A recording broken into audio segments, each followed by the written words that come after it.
see me well enough in that screen, Joe. I can see your hands. Okay, One step to your right and one step forward. There you go. Perfect. Can you still Well, see now me? you can't see.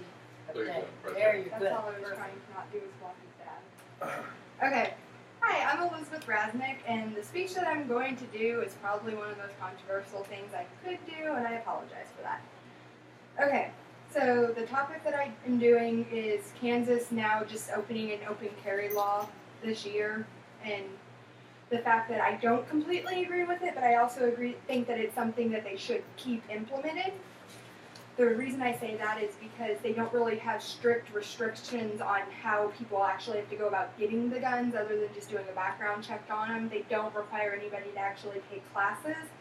And I believe that if they're going to allow open carry, if anybody's never been background checked, never actually owned a gun, they need to require the people to actually go and take safety classes before they will even allow them to take the gun home. Because of all the accidents that you can have happen just because people don't know what they're doing while they're handling the gun that they own.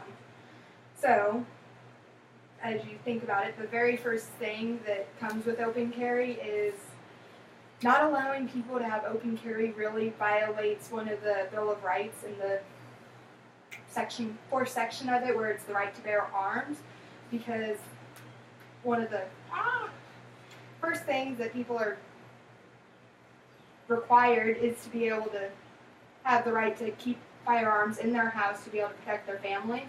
And there's actually a statistic done in the early 80s in a county called Kinshaw, where they required every household in the city to have to keep a firearm in the house, and it actually proved to drop the burglary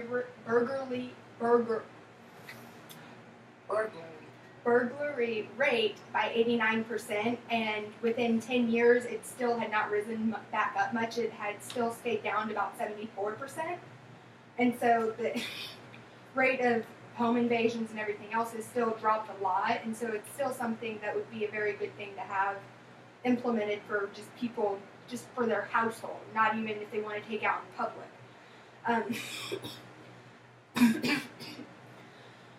Another statistic that they had was that the majority of people who carry firearms in our city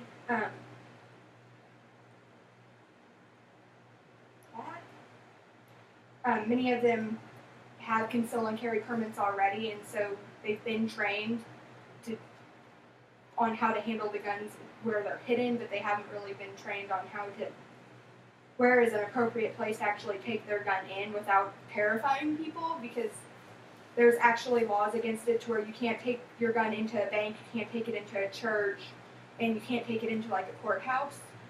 But a lot of people assumed when they created the open carry law that you were still able to take it into all these places because it was open carry. You can take it wherever you wanted to take it unless the business specifically had a prohibited sign on their window. The one bad thing about open carry is that citizens actually are breaking the law the moment that they cross state lines. I don't know about like if Missouri or Nebraska actually has an open carry law or not. There are 13 states that currently do.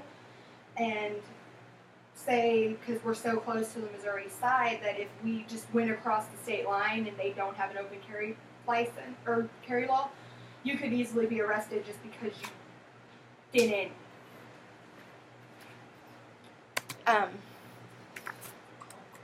Yeah. Keeping it on the charger doesn't do anything. You know that. Okay. Okay. Anybody know what it was? State lines? Crossing state lines. Okay. So I believe that they need to just, if they're going to federally create an open carry, they just need to federally create it now. That way it's not anything that somebody can be breaking the law about just because you don't, for a chance, know for a fact that the right on the other side of the state line where you live, you can't have a gun with you or not. Unless you have, sorry, I freaked me out for a second. Unless you have a conceal and carry permit, which in most cases, if you have a conceal and carry permit, it actually cancels out the open carry policy and you have to use your conceal and carry permit. There are many reasons that people should actually carry a gun. A lot of the reasons that I found seemed to be very ridiculous to me because they were very dramatic. Like, one of the reasons that I found listed was that you could be robbed and have your throat cut open. The people on the website really seem to go to the far end of the reasons on why it's a good thing. But they are making a point that it is something that you should have for your own safety and not just to have with you.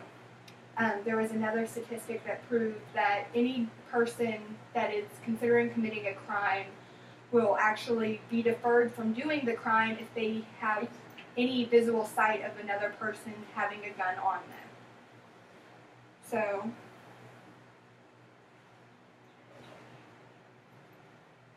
it was 92% of criminal attacks were deferred when a gun is just shown. Just the fact of that statistic shows that. Is it them? It's the report. No, it's a recording. Just from that statistic, it shows that a lot of the crime, whether people believe that it will dramatically drop or not, it will still drop it at least some, just because it's there. In all honesty, if you're not comfortable carrying the gun, you could just have the gun on you and not even have it loaded at all. And it would just show the protection and kind of scare people away from having the idea of actually doing any harm to you. It's not a lot of good reasons, but that's really my reasoning for why I think this is a good thing to keep implemented, but I believe that they need to make stricter rulings on how the laws work. Thank you. Thank you.